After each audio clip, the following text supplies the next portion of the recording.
4 আগস্টের মধ্যে 64 জেলাতে জুলাই শহীদ স্মৃতিস্তম্ভ স্থাপনের কাজ শেষ হবে বলে জানিয়েছেন সংস্কৃতি উপদেষ্টা মোস্তফা সরওয়ার ফারুকী।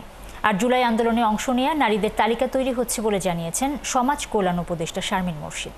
দুপুরে গণভবনে এক সংবাদ সম্মেলনে এসব কথা বলেন দুই উপদেষ্টা।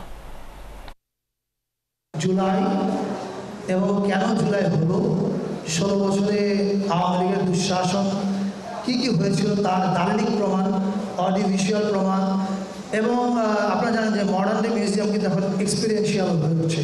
ফলে এটা যেন একটা এক্সপিরিয়েন্সিয়াল মিউজিয়াম হয়ে ওঠে, এটার জন্য আমরা যত রকমের টুল আছে, জাস্ট ফটোগ্রাফ, ডকুমেন্ট এবং অডিও ভিডিও না, এর বাইরেও আরও অনেক টুল আছে যেগুলো আমরা ব্যবহার করছি। যে নারী যোদ্ধারা আছে তাদের একটা পূর্ণাঙ্গ চিত্র